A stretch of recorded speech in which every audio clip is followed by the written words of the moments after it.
সৈয়দনা আদম পৃথিবীতে আসলেন, এসে থাকতে শুরু করলেন। দিন গড়িয়ে রাত আসে, মাস গড়িয়ে বছর আসে, বছর যায় বছর আসে। ঠিক 940 বছর পর মালাকুল মাউত আদম আলাইহিস সালামের কাছে আসলেন। বললেন, আনা মালাকুল মাউত উকিলা বিকুম, আপনাদের জন্য আল্লাহ আমাকে বানিয়েছে রূহ কবজ করতে। ও আদম, আবুল বাশার, পৃথিবীর প্রথম মানব, প্রথম নবী, আপনার সময় শেষ, রেডি হন, ইয়ন। খেলা শুরু হয়, এখনই রূহ কবজ করে নিয়ে যাব। সৈয়দনা আদম বলে, এখন আসছো কেন? আমার আরো 60 বছর বাকি আছে। মালাকুল মাউত বলে, না, আপনি রূহের জগতে আল্লাহর কাছে আপনার সন্তান দাউদকে কয় বছর দিয়েছিলেন? 60 বছরের জন্য 940 বছর আপনার জন্য লেখা। আমি এখন আপনার রূহ কবজ করতে চাই। সৈয়দনা আদম বলে, আমি মানি না, আমি কাউরে দেই নাই। 60 বছর আমি দেই নাই, আমি আরো বাঁচব, আমি আরো বাঁচবো। 60 বছর আমি বাঁচবো, আমি দেইতেই নাই। মেয়ে যাও। মালাকুল মাউত আল্লাহর যে বলে, আল্লাহ দেয় নাই বলে,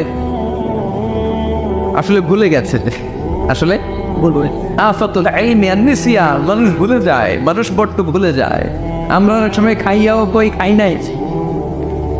অনেক কিছু আপনি দিছিলেন, কিন্তু বলে যাই, গলার নিচ দিয়ে নামার পরে কই তুমি কিচ্ছু দেও নাই।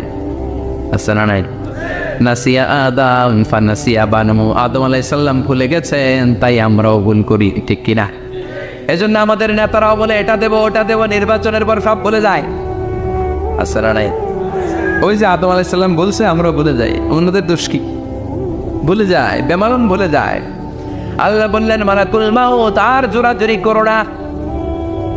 940 নয়, ঠিক 1000 বছর পরে আদমের কাছে যাবা। আমি আমার আদমের ভাগ্যে এই জিনিসটাই রেখে দিয়েছিলাম রে মালাকুল মাউত। আমি আগ থেকে এটাই রেখেছি, আমি জানতাম সে ভুলে যাবে। চিল্লা এখন সুবহানাল্লাহ। তার মানে পৃথিবীর সবচেয়ে লম্বা মানুষ, 60 হাত লম্বা, এত শক্তিশালী আদম আলাইহিস সালাম শ্রীলঙ্কা প্রথম নেমেছিলেন। এক লাফ দিলে আদম আইন চলে যাইতেন। সুবহানাল্লাহ। কি লম্বা মানুষ, থাকতে পারছে? কথা নাই, গমে ধরছে। শেষ করে দেই। হ্যাঁ, আরো কয়েক মিনিট চলবে, চলবে চলবে। তাকবীর দেন, না হে তাকবীর। আদম আলাইহিস সালাম চলে গেলেন। ওনার পরের নবী ইদ্রিস আলাইহিস সালাম, উনি মরে নাই। ইদ্রিস আলাইহিস সালাম মরছে, কে বলছে? উনিও মরেছেন। তবে ওনার মৃত্যুর আজীব এক ঘটনা।